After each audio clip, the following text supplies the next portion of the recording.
इसने 500 किसान जो शहीद हो गए उसके ऊपर 2 मिनट का मौन भी नहीं रखा, संसद में एक ट्वीट भी नहीं करा। इतना नहीं कर सकी ये सरकार, तो देश का भला क्या करेगी? इन्होंने इतने अच्छे काम करे। मैं ये कह रहा हूँ कि जो हम कह रहे हैं बीजेपी को वोट मत दीजिए, कितनी पार्टी है, किसी को भी वोट दीजिए, पर बीजेपी को वोट मत दीजिए। अगर ये कानून वापस नहीं करेंगे तो गद्दी तो वापस करेंगे इलेक्शन। यूपी चुनाव पे कुछ फर्क पड़ेगा? देखिए फर्क तो पड़ेगा, हमारी तरफ से पूरी कोशिश होगी कि हम बीजेपी को हराएं।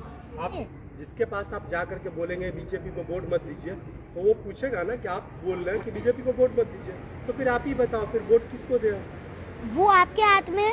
हम तो इतना समझाने आए हैं कि बीजेपी को वोट मत दीजिए, चाहे किसी को भी दे दीजिए, हम तो इतना समझा रहे हैं। आपके हाथ में फैसला, आप कांग्रेस को दीजिए और कोई पार्टी को दीजिए। अच्छा। यूपी इलेक्शन स्टार्ट होने वाले, वहीं राकेश टिकैत जी ने भी अपनी रणनीति बना ली है 5 सितंबर की, उस पर क्या कहना चाहोगे? मैं कहना चाहूँगा कि जो हमारा पूरा वो रहेगा, इसका विरोध रहेगा बीजेपी का यूपी में। पूरी हम कोशिश करेंगे कि यूपी में बीजेपी को हराया जाए, किसानों की जीत हो। आज भी कोई शिक्षा देनी है राकेश टिकैत जी को उस दिन की तरह?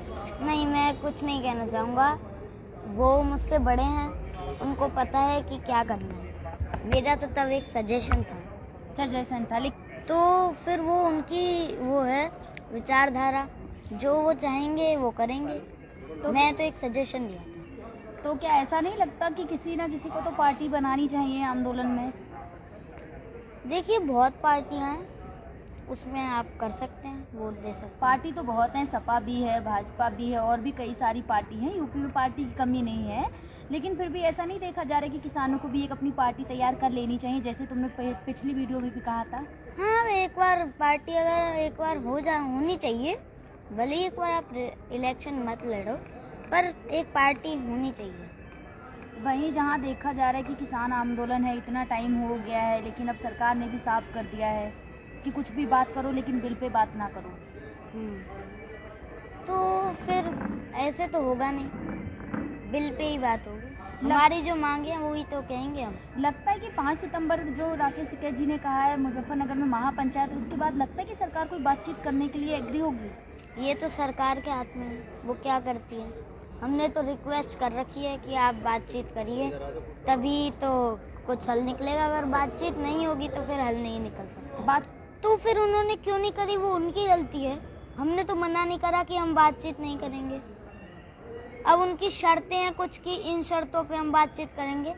हम चाहते हैं कि तुम बिना शर्तों पे बातचीत करो, बिना शर्तों पे बातचीत होगी तभी कोई हल निकलेगा। इन्होंने तो शर्तें बना रखी हैं, अगर ये शर्त हमारी मानोगे तभी तो। सरकार ने शर्त बना रखी है तो आप लोगों ने भी तो शर्त बना रखी है ना, कि बिल वापसी की बात होगी तभी आएंगे, वरना बात नहीं करेंगे। तो आपने भी तो ये शर्त बना रखी है ना। तो जो हमारी मांग है हम उसके बारे में ही कहेंगे ना, हम किसी और चीज़ के बारे में क्यों कहेंगे। हम ये शर्त नहीं है, आप गलत मत कहिए, ये चीज़ है। ये तो हम एक बात कह रहे हैं कि आपको ये इन बिलों के बारे में बात करिए, नहीं तो फिर हमारे आने का मतलब नहीं है कोई, अगर आप इन बिलों के ऊपर, MSP के ऊपर बात नहीं करोगे तो। वहीं जहाँ महंगाई इतनी ज़्यादा हो रही है, स्मृति ईरानी सिलेंडर लेके बैठी थी रोडों पे, वहीं अभी कुछ दिन पहले राकेश टिकैत जी ने भी वही दोहराया था। उस पर क्या कहना चाहोगे? उस पर तो देखिए वो एक किसान नेता हैं, उनको पता है कि उनको क्या करना है। वो बड़े हैं, बुजुर्ग हैं, उनको पता है, उनको अनुभव है कि क्या करना। अब ऐसा भी तो देखा जा रहा है कि किसान अपना बिल मतलब कृषि कानून छोड़ के और भी लड़ाइयाँ लड़ने लगे महंगाई पे।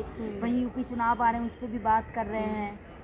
यूपी चुनाव पे तो बात होगी, बंगाल चुनाव पे ही बात हुई थी। तो बंगाल छोटा था ना, यूपी छोटा नहीं है, यूपी बड़ा है। तो क्या हो गया, छोटा बड़े से कुछ नहीं होता।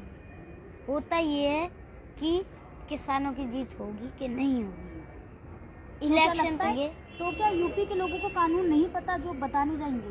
कई लोगों को नहीं पता, कईयों को पता है, कई जैसे हैं जिनको नहीं पता। सुनने में आता है, यहाँ किसान नेताओं के भी बयान आते हैं कि हम यूपी में जाएंगे, किसानों को समझाएंगे। तो क्या ये समझा जाए कि इतना टाइम हो गया, 8वां महीना चल रहा है, फिर भी यूपी के किसानों को नहीं पता अभी तक?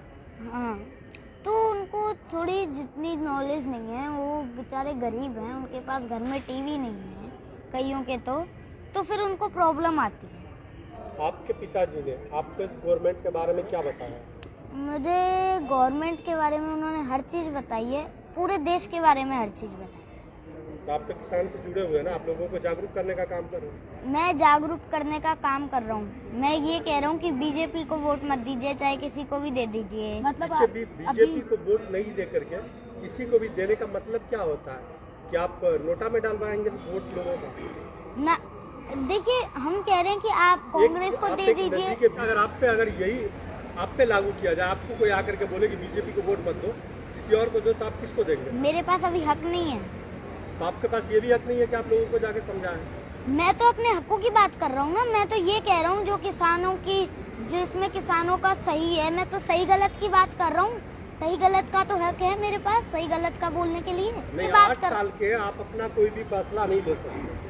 मैं खुद का फैसला नहीं ले रहा, मैं लोगों को समझा रहा हूँ। फैसला उनके हाथ में है, मैं तो सिर्फ समझा रहा हूँ। जनता एक बंदा अगर उसमें से कोई पूछ लेता है, ठीक है हम आपकी बात मान लेते हैं, बीजेपी को मैं वोट नहीं दे रहा हूँ, तो कृपया करके आप ही बता दीजिए फिर अच्छा कौन है जिसको मैं वोट दे दूँ। आप तो एक पार्टी को खराब बोल दिया, अच्छा भी बता दीजिए। तो आपके हिसाब से कौन होगा? सीधी सी बात है, बता सकते हो कोई पार्टी का नाम है? देखिए, मैं कोई भी पार्टी का नाम नहीं बोल सकता। ये उनके हाथ में, मैंने आपको पहले ही बताया और अब भी बता रहा हूँ, ये उनके हाथ में। हमने तो इतना समझा दिया कि इसको वोट मत दीजिए, ये 500 किसानों की हत्यारी पार्टी है।